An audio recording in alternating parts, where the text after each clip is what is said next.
August at the Vermont Comedy Club. She's going to be in the LGBTQ LOL show. Please put your hands together for Ashley Watson. Keep it going for your host, Susan, guys, and all the comics you saw tonight. Woo! No, really, keep it going. Keep it going, keep it going. Gotta keep this crowd alive. Is the woman who has the adorable toddler with curly hair still here? Okay. This is going to be even funnier that she's not here. So I was standing in the back when Susan was warming up the audience, and she walks in with her toddler, and she's like, and she leans down to her son, and she's like, honey, this is something you've never seen before. This is comedy. You know how you tell jokes with your friends? These people tell jokes on stage. And immediately after that, Susan starts talking about masturbation. You can't make this shit up. At least I didn't show it. And actually, I've done family-friendly shows. For New Year's Eve, I had to do a family-friendly show at first night.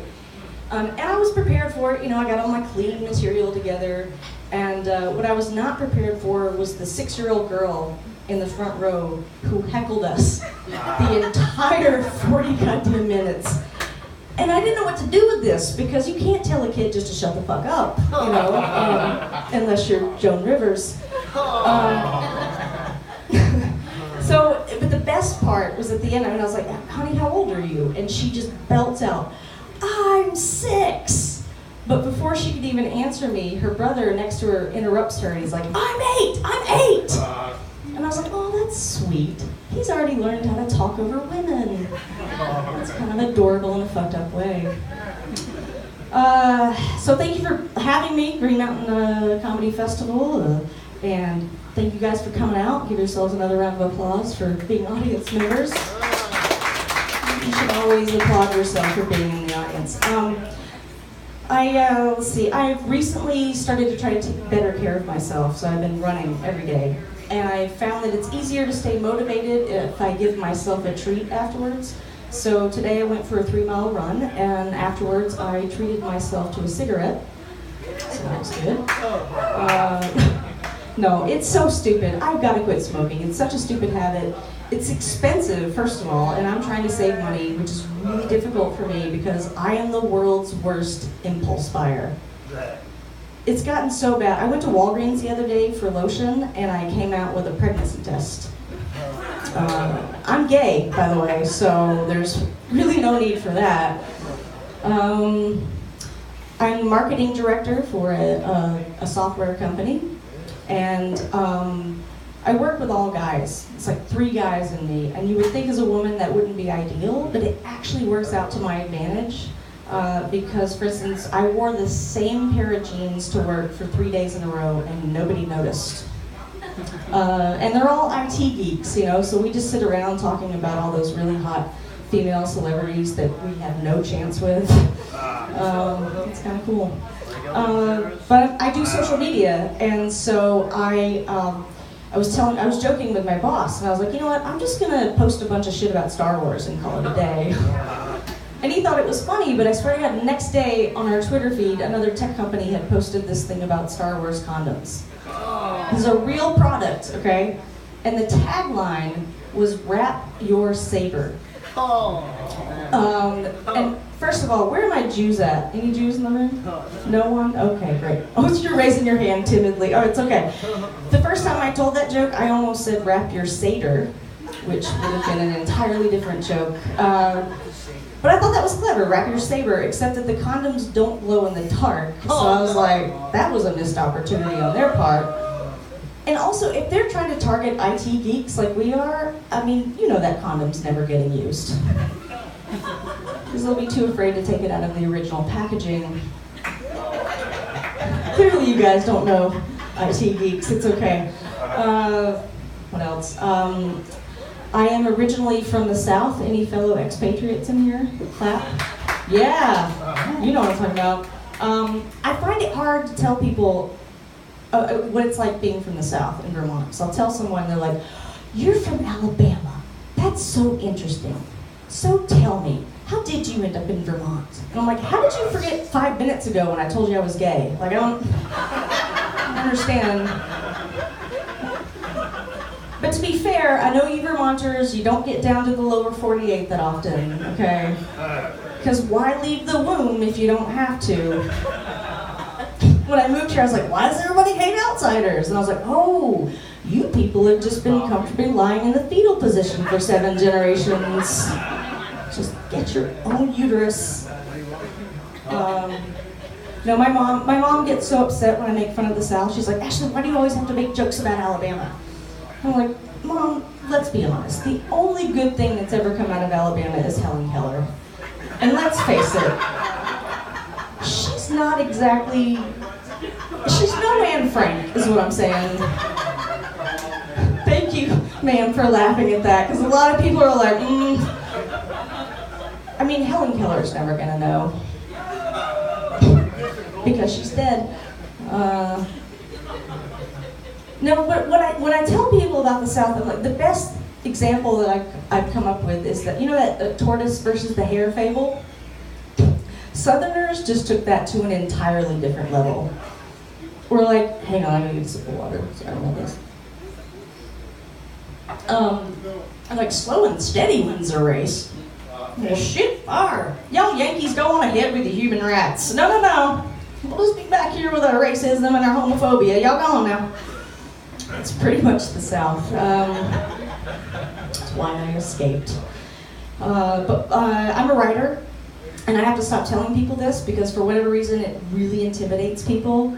All of my friends have hired proofreaders just to send me text messages, as they should. But it's partly my fault, you know, because I'm basically like an old curmudgeon trapped in a 37-year-old body. So when I talk about language, I sound like a Republican bitching about gay marriage. And I'm just like, people in their wrong sentences and their comma splices just ruining the sanctity of language for the rest of us. So, yeah, it's partly my bias. I get it. However, thank you. I do think that I have a legitimate fear that one day soon our entire language is just going to turn into a series of emojis. You know, like you open the newspaper, oh, did you see this in the news about President Obama? Yeah, it looks like he's sad about something. And I hope this doesn't happen because our language has so many beautiful nuances. For instance, there are very polite and subtle ways of telling someone, go fuck yourself. And my favorite example of this is the phrase, with all due respect. And to the heckler out there, with all due respect, sir. Because you know you've written that email to the coworker, with all due respect, Bill. Yeah. But when I moved to Vermont as a lesbian, I thought dating was going to be a breeze. I thought I was going to be like that NFL team that gets the first draft pick. I'll take that one. No, it was hard. And then I realized, like, oh shit, they all moved here to get married. So then I was just like, I'll just wait for the first round of divorces to come rolling through, you know. Just stand outside City Hall, passing out my number. Never too early to get back on that saddle, sweetheart. Never too early. Listen, there's no shame in shopping at a thrift store, okay? Like, who doesn't want that nice, well-worn-in pair of jeans with the holes right where you want them, you know? I think my main problem, though, is that for whatever reason I attract these women who are kind of questioning their sexuality, and then they meet me, and they fall in love with me, and they come out of the closet, and then they promptly break up with me. And I told a friend of mine this like a few years ago, and she said, oh, you're the gateway lesbian. I was like, yeah, sure, I'm the marijuana of lesbians. That's me. They just use me and move on to the crystal meth. It is Vermont, after all. All too soon. Okay. Any public radio fans in the audience? You? Yeah. I love VPR, except during the member drive thing.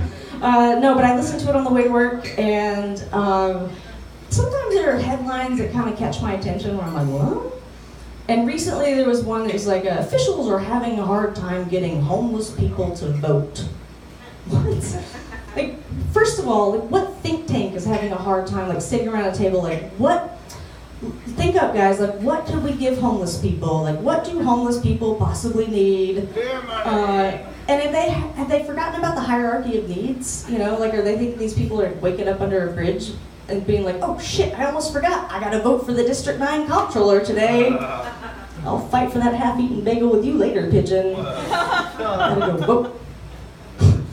The other one that caught my attention was, today on Your Health, how to keep your doctor awake enough to keep you alive. What?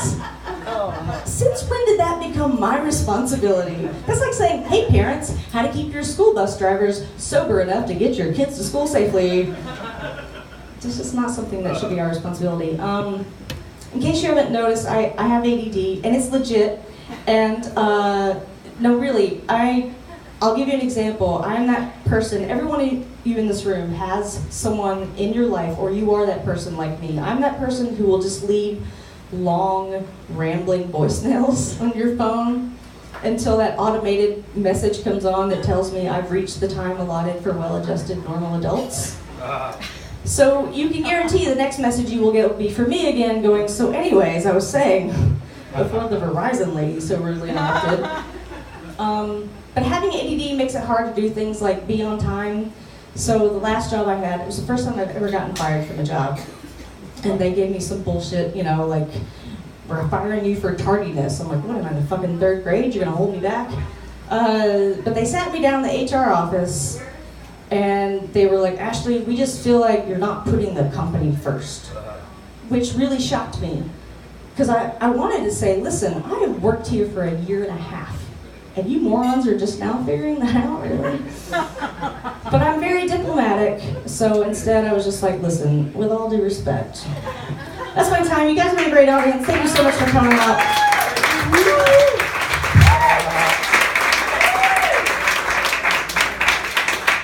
And I danced with